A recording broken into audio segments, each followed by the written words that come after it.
नमस्कार, बहुत बहुत स्वागत करते हैं न्यूज 21 में आप सबका। मैं हूं आपके साथ ऋतिका पांडे। हमारा खास बुलेटिन अपना उत्तर प्रदेश देख रहे हैं, जहां आपको बता दें खबर आ रही है वीरांगना अवंतीबाई लोधी की 195वीं जयंती पर लोधी समाज महासभा के नेतृत्व में शनिवार को भव्य शोभा यात्रा निकाली गई है। यात्रा में अवंतीबाई लोधी के रूप में छोटी छोटी बच्चियां जो हैं घोड़े पर सवार होकर तलवार लिए नजर आई हैं।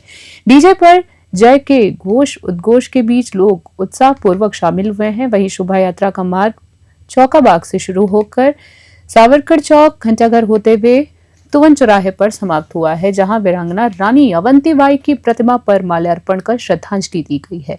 इस अवसर पर लोधी महासभा के साथ साथ अन्य सामाजिक संगठनों ने भी सक्रिय भागीदारी दी और जगह जगह स्टॉल्स भी लगाकर स्वागत किया। ललितपुर से निहाल सेन की रिपोर्ट।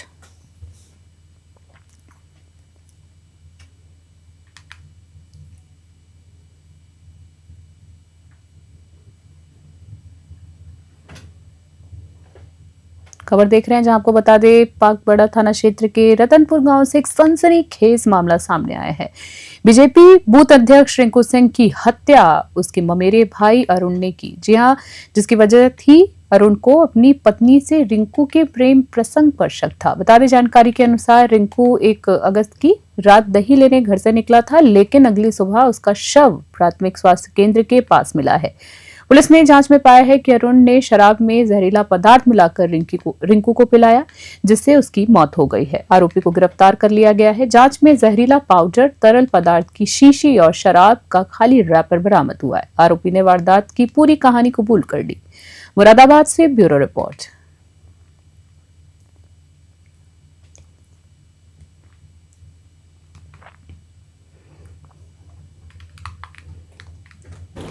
देखिए 2 तारीख को यानी 2 अगस्त को एसएचओ पाकबड़ा को सूचना मिली कि थाना क्षेत्र पाकबड़ा के अंतर्गत गांव है रतनपुर कला। वहाँ एक प्राथमिक स्वास्थ्य केंद्र है, उसके गेट पर एक आदमी मृत अवस्था में पड़ा हुआ है। इस सूचना पर तत्काल एसएचओ और सीईओ और अन्य अधिकारी भी मौके पर पहुँचे और हमारी जो फुल यूनिट की टीम है वो भी मौके पर पहुँची। वहाँ से हम लोगों ने देखा कि एक व्यक्ति वहाँ पड़ा हुआ था, उसको तत्काल वहाँ से हम लोगों ने शिफ्ट किया और उनके बारे में जब छानबीन की गई तो पता चला कि इनका नाम रिंकू सिंह है और रिंकू सिंह जहाँ पे इनकी बॉडी पड़ी हुई थी उसके बगल में इनके ही रहने वाले हैं। इसके बारे में छानबीन की गई और हम लोगों ने फटाफट उसमें जो भी इनके पिताजी की तरफ से FIR दी गई उसमें उन्होंने मुकदमा पंजीकृत किया और उसमें कार्रवाई शुरू हो गई। उसमें हम लोगों ने इन्वेस्टिगेशन शुरू किया। इनफैक्ट उसमें किसी व्यक्ति को नामजद नहीं किया गया था, अज्ञात में मुकदमा पंजीकृत हुआ था।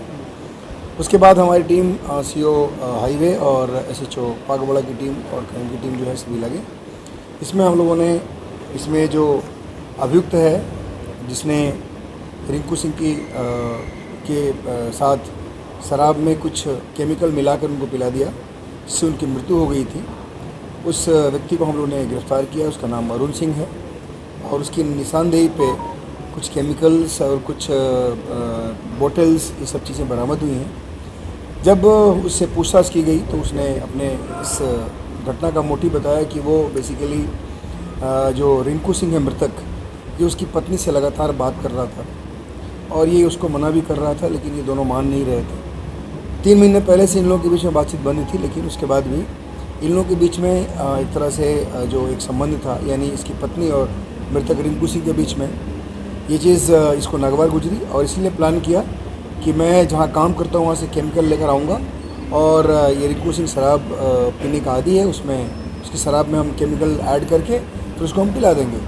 और उसी प्लान के तहत इसने 1 तारीख की रात में 10 बजे के बाद रिंकू सिंह को एक शराब का 8 PM का बोतल ले आया, उसमें उसने केमिकल ऐड किया और ऐड करने के बाद उसने उसको पिला दिया, जिससे वो उसकी अगले दिन तक जब उसकी डेड बॉडी मिली तो उस समय वो मर चुका था।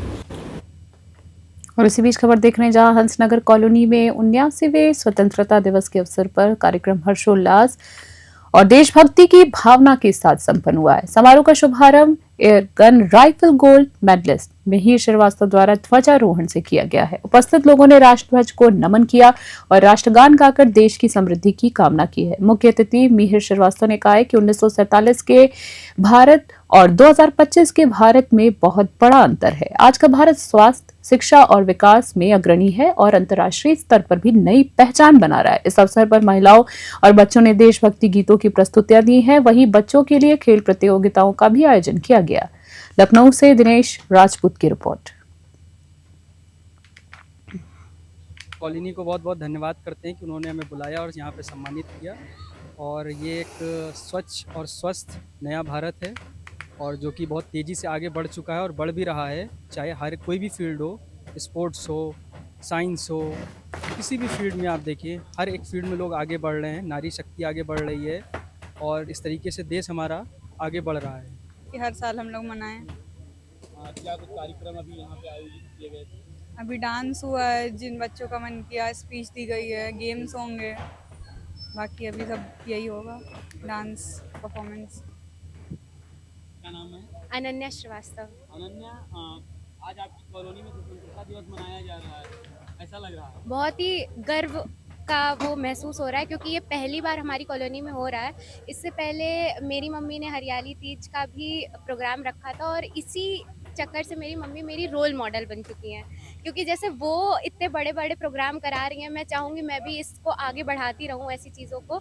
और मतलब मेरी इंस्पिरेशन मेरी मम्मी है। महसूस हो रहा है क्योंकि जिस तरह से हमारे ये हंसनगर परिवार ने हम लोगों का, हमारा मतलब मैं नेहा श्रीवास्तव और विनीता ठाकुर का साथ दिया है, उस तरह से मतलब बहुत ही उत्साह और गर्व महसूस कर रही हूँ क्योंकि सभी ने हमें बहुत सपोर्ट किया है।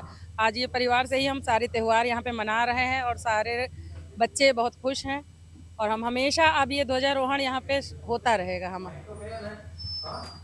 खबर देख रहे हैं जहां गोल्डन बाबा स्वामी मनोजानंद जी महाराज ने जन्माष्टमी के पावन अवसर पर बाबा पिपलेश्वर शिवधाम मंदिर में 251 लड्डू गोपाल प्रतिमाओं का वितरण किया है।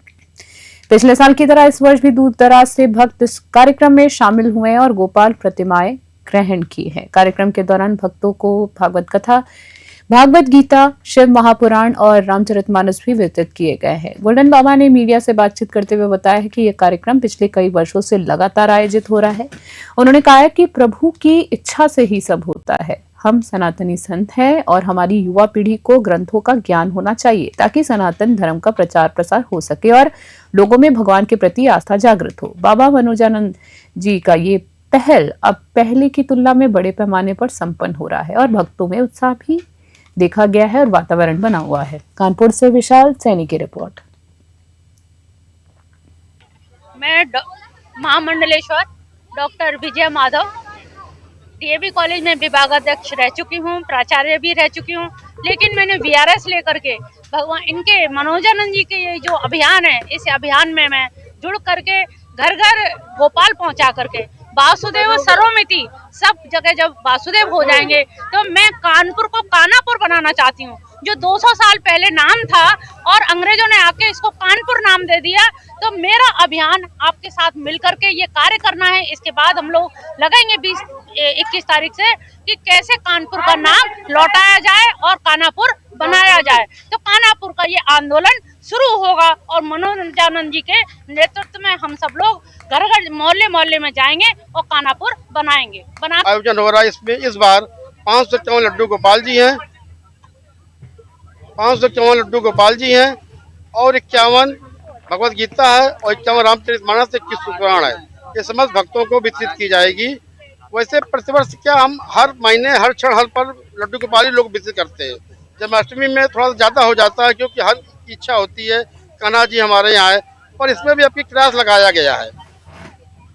क्लास ये है, जो कोई लड्डू गोपाल ग्रहण करेगा सर्वप्रथम एक वो शपथ पत्र भरेगा जिसका रूपांतर हम बता दें आपको कि मैं लड्डू गोपाल लेने से पूर्व शपथ ग्रहण करता हूँ कि लड्डू गोपाल जब ग्रहण करूँगा जब हमारे घर में मांस मदिरा का सेवन नहीं होगा।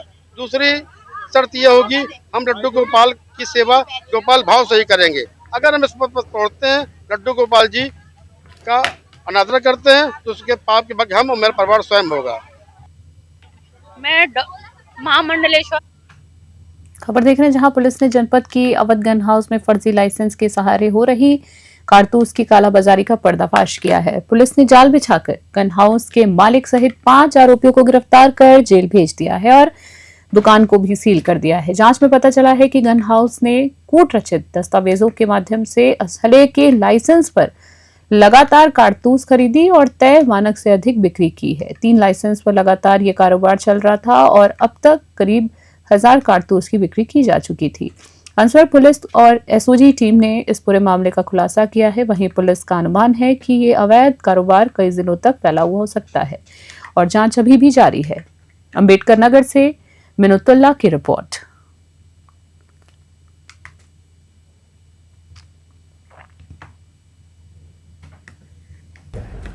थाना क्षेत्र हंसगढ़ एसओजी टीम के द्वारा जो है एक गुड़गौर किया गया है।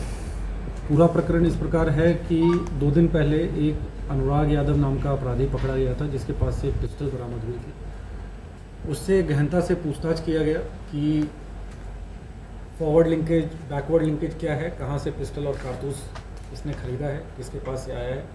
तो उसके द्वारा जो इंटरोगेशन में डिटेल बताई गई थी, उस पर पुलिस के द्वारा काम किया गया था। उसको उसी समय जो है नियमानुसार उसको जेल भेजा गया था।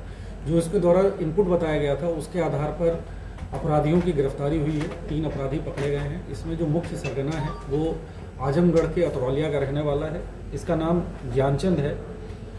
इसके द्वारा ये बताया गया कि जो कारतूस हैं वो इसने अनुराग यादव को दिए थे और कारतूस इसके पास जो है वो अवध गन हाउस जो अकबरपुर में है, वहाँ से इसके द्वारा लगातार फर्जी और कूट रचित लाइसेंस पे लिए जा रहे थे। ये जो कारतूस थे विगत 5 सालों से इसके द्वारा खरीदे जा रहे थे इस गन हाउस से। इसमें जो नियम है खोखा वापस देने का या 1 साल में एक लिमिट से ज़्यादा आप नहीं खरीद सकते हैं कारतूस, उन सब नियमों का भी वायलेशन हुआ है। और सबसे बड़ी बात यह है कि ये जो लाइसेंस था ये पूरी तरीके से इसके द्वारा स्वीकार किया गया है कि ये कूट रचित है। इसमें मोहर, वैधता, बाकी सारी चीज़ें भी जो हैं वो कूट रचित थे। इस पूरे गैंग को जो है 5 लोगों को इसमें गिरफ्तार किया गया है और इन 5 लोगों को जेल भेजा जा रहा है। इसमें अभी जो है इन्वेस्टिगेशन के दौरान और गहनता से इन्वेस्टिगेशन की जाएगी कि इस गन हाउस से किस किस व्यक्तियों को जो है कारतूस सप्लाई हुआ है, क्या वो सही हैं या उनके द्वारा भी इस तरह की अवैध गतिविधि की गई है। इसके संबंध में गहनता से इन्वेस्टिगेशन में जो है पता किया गया। अभी के हमारे खास बुलेटिन में फिलहाल के लिए इतना ही। देश और दुनिया की बड़ी खबरों के लिए देखते रहें, बने रहें न्यूज़ 21। तब तक के लिए नमस्कार।